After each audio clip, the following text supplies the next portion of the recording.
कौवा को रोटी देना हमारे शास्त्रों में अत्यंत ही शुभ माना गया है। क्या आप जानते हैं कि अगर कोई भी इंसान इस संसार में कौवा को रोज रोटी खिलाता है तो उसके जीवन में क्या परिवर्तन होते हैं। इस वीडियो में हम 10 फायदे की बात करेंगे कि अगर कोई भी इंसान रोटी खिलाता है तो उसकी जिंदगी में ये फायदे होते हैं। पहला है, पूर्वज प्रसन्न होते हैं। कौवा पितरों का स्वरूप माना गया है। उसे रोटी देने से पितरों का आशीर्वाद मिलता है। पितृ कौन है? हमारे अपने ही जो अभी संसार में नहीं रहे, हमारे बड़े, हमारे दादा परदादा, उनके दादा परदादा जो हमारे ही खानदान के थे, अभी संसार में नहीं रहे, उनका आशीर्वाद मिलता है। या तो भगवान का आशीर्वाद ले लो या पितरों का। तो कौवा को रोटी खिलाने से पितृ प्रसन्न होते हैं और आपकी जिंदगी में तरक्की आती है। दूसरा है, घर में नेगेटिविटी कम होती है। रोजाना भोजन देने से घर का नकारात्मक वातावरण हल्का होने लगता है। जो इंसान भी रोज रोटी कौवा को खिलाता है तो कौवा वैसे भी नकारात्मक एनर्जी खींचने में बहुत सक्षम है। तो अगर आप रोज एक रोटी अपने छत पे या बालकनी में कौवा के लिए रखते हैं और वो उसे आकर खा लेता है तो आपके घर की सारी एनर्जी वो खींच लेता है। नेगेटिविटी जो भी आपके घर में है, आपको लग रहा है काला जादू या किसी ने कर दिया कुछ, वो सब कुछ कौवा खींच लेता है। इसलिए इंसान को अपने ज़िंदगी में कुछ ऐसी चीज़ें हैं जो ज़रूर करना चाहिए, चाहे कंडीशन कैसा भी हो, चाहे आप राजा हो या आप नॉर्मल आदमी हो या मिडिल क्लास हो या गरीब हो। एक रोटी तो आप कौवा को खिला ही सकता है। इससे आपके जीवन में तरक्की, इससे आपके जीवन में खुशी, इससे आपके जीवन में जो भी नकारात्मक शक्ति है वो धीरे धीरे ख़त्म होने लगता है। तीसरा है, अचानक आने वाली परेशानियां टलती है। माना जाता है कि कौवे को भोजन देने से अनहोनी घटनाएं कम होती हैं। और चौथा है, राहु केतु दोष शांत होता है। ज्योतिष के अनुसार कौवा राहु से जुड़ा है। उसे भोजन देना राहु दोष को हल्का करता है। कौवा राहु से भी जुड़ा है, शनि से भी जुड़ा है। तो अगर आप कौवे को रोटी देते हैं तो आपके ज़िंदगी में जो अचानक आने वाली परेशानी है वो ऐसे ही कम आने वाली है। वैसे भी माना जाता है कि ज़िंदगी में जब बुरा आने वाला होता है तो कौवा आकर पहले इंडिकेट करता है। कई लोग उसके संकेत को समझ जाते हैं और कई लोग हैं उसके संकेत को नहीं समझ पाते। जो नहीं समझ पाते, जो अज्ञानतावश नहीं जान पाते, वो अपने ज़िंदगी में ये नियम बना ले कि एक रोटी कौवा को दे, ताकि प्रकृति उनके जीवन में आने वाली समस्याओं को पहले ही रोक दे। ऐसा कर दे कि उसके जीवन में कोई समस्या आए ही ना। और कोई भी इंसान अगर ऐसा करता है तो उसकी ज़िंदगी में ऐसा होता है कि कोई भी परेशानी आने से पहले उसको या तो इंडिकेट कर देता है या इंट्यूशन दे देता है या बता देता है।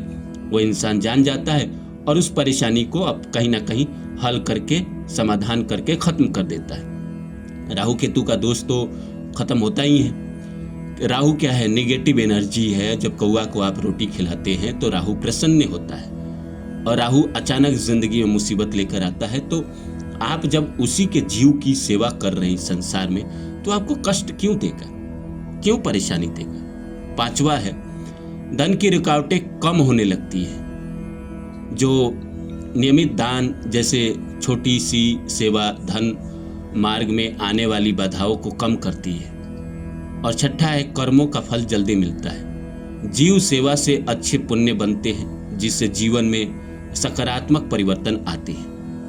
अब क्या है कि इस संसार में हर आदमी कहीं ना कहीं चाहता है कि उसके जीवन में हर चीज़ जल्दी जल्दी हो, लेकिन ये रुकावट, ये सब्र, इंतज़ार, मेहनत, कोशिश, ये सब कभी कभी बेकार होने लगते हैं। लेकिन जो इंसान छोटी सी सेवा करता है धन की, चाहे 10 रुपया, 5 रुपया, या कौवा को रोटी देना, या कुत्ते को रोटी देना, या गाय को रोटी देना, या चिड़ियों के लिए दाना डालना, या चींटियों के लिए चीनी रखना, ये सब जो भी करता है तो उसके जीवन में कोई दिक्कत नहीं होती है। देखिए, इस बात को समझ लीजिए कि जो इंसान अपने अलावा प्रकृति के बारे में सोचने लगता है, फिर उसके ज़िंदगी में भगवान, ग्रह, नक्षत्र कोई भी उसके लाइफ में परेशानी नहीं लाते हैं, क्योंकि वो इस संसार में प्रकृति का ही काम कर रहा है। तो वैसे लोगों के जीवन में परेशानी नहीं आती है और कर्मों का फल जल्दी मिलता ही है। आप अगर किसी के लिए कुछ करोगे तो आपको प्रकृति कैसे ना कुछ देगी। किसी के लिए भी अगर आप सेवा कर रहे हैं, चाहे वो कोई जानवर हो, पक्षी हो या कोई जीव हो, कोई इंसान ही हो, अगर आप निस्वार्थ भाव से उसकी मदद कर रहे हैं, उसको खाने को दे रहे हैं, उसके बारे में सोच रहे हैं, तो ये अच्छे कर्म है। और अच्छे कर्म पुण्य बनाते हैं। पुण्य का फल आपके जीवन में जल्दी आता है। घर में शांति स्थापित होती है। 7वां है, पक्षियों को भोजन देने वाले घर अधिक शांत और सौम्य ऊर्जा वाला माना जाता है। अब जिन घरों में पक्षियों के लिए पानी रखा जाता है या दाना रखा जाता है, उन घरों में कलह भी कम होते हैं। आज के डेट में इस संसार में हर घर में कलह मचा ही रहता है। वो किन्हीं कारणों से हो, कोई इच्छा ना पूरी हो, कोई सामान ना खरीदाया हो, कोई कुछ भी हुआ हो, उसकी वजह से परेशानी आती ही आती है। लेकिन जिन घरों में अपने अलावा, अपने पेट के अलावा जानवरों के बारे में, पक्षियों के बारे में सोचा जाता है, भगवान वैसे घरों में कलह रखते नहीं है। वहाँ पे शांत वातावरण रहता है, सबकी बुद्धि अच्छी रहती है। 8वां है, दैनिक भाग्य में सुधार होता है। सुबह रोटी खिलाने से दिन अच्छा माना जाता है, किस्मत साथ देने लगती है।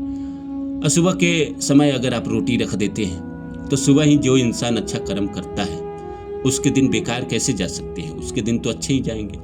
और प्लस भाग्य भी साथ देता है। देखिए, इस दुनिया में अगर कोई भी इंसान दूसरे की सेवा कर रहा है, दूसरे को भोजन खिला रहा है या दूसरे के लिए मदद कर रहा है, चाहे NGO चला रहा है, चाहे डॉग वेलफेयर चला रहा है, चाहे पक्षियों की देखभाल कर रहा है, वो इंसान कहीं ना कहीं प्रकृति का चुना हुआ इंसान है। उसके जीवन में उसका भाग्य साथ देगा ही देगा, किस्मत साथ देगा ही देगा। 9वें नंबर पे है, मानसिक तनाव कम होता है। जीवों को भोजन देने से मन को संतोष मिलता है और तनाव घटता है। और 10वें नंबर पे है, संबंधों में मधुरता आती है। अच्छे कर्मों का असर जीवन के रिश्तों पर भी पड़ता है, प्रेम और समझ बढ़ती है। अब देखिए, मानसिक तनाव कम क्यों ना होगा। इस संसार में वही अच्छा कर्म करेगा ना जो अंदर से कहीं ना कहीं अच्छा इंसान है। और अंदर से आप अच्छे इंसान हैं तभी तो आप किसी जीव के बारे में सोच रहे हैं, वरना लोग सोचता कहाँ है। इस दुनिया में 99% लोग सोचते कहाँ हैं। आप सोच रहे हैं तो भगवान ने आपको ऑलरेडी प्योर हार्ट बनाया है, प्योर सोल बनाया है, तभी तो आप सोच पा रहे हैं। और वैसे भी अगर आपकी ज़िंदगी में छोटी मोटी समस्या चल रही होगी और अगर आप ये कर्म करने लगते हैं तो भगवान आपके जीवन से ऐसे दुखों को दूर कर देंगे चुटकी बजाते ही। 10वें नंबर पे है कि संबंधों में मधुरता आती है। अच्छा, एक बात बताइए, जो इंसान किसी पक्षी के बारे में सोचता है, किसी जानवर के बारे में सोचता है, उसका भला सोच रहा है, तो क्या वो अपने पति या पत्नी या बच्चे के बारे में बुरा सोचेगा? नहीं, उसके हृदय में प्रेम है। और जब ऐसे कर्म करता है कोई तो उसके हृदय में और प्रेम बढ़ता है, अपनों के लिए भी और इस संसार में, इस जगत में जो भी इंसान है सबके लिए। कहीं ना कहीं वो अच्छा इंसान है तभी उसके दिल में प्रेम बढ़ता है, बढ़ा है तभी वो जीव की सेवा कर रहा है। आपके अंदर वो प्रेम है तभी आप जीव को रोटी खिला पा रहे हैं या दाना दे पा रहे हैं या कुछ भी कर पा रहे हैं। तो ये 10 फायदे थे जो मैंने इस वीडियो में आपको बताए। आपको कैसा लगा ये आप मुझे कमेंट करके बताइएगा। और हाँ, जाने से पहले मेरे चैनल को सब्सक्राइब कर दीजिएगा प्लीज़।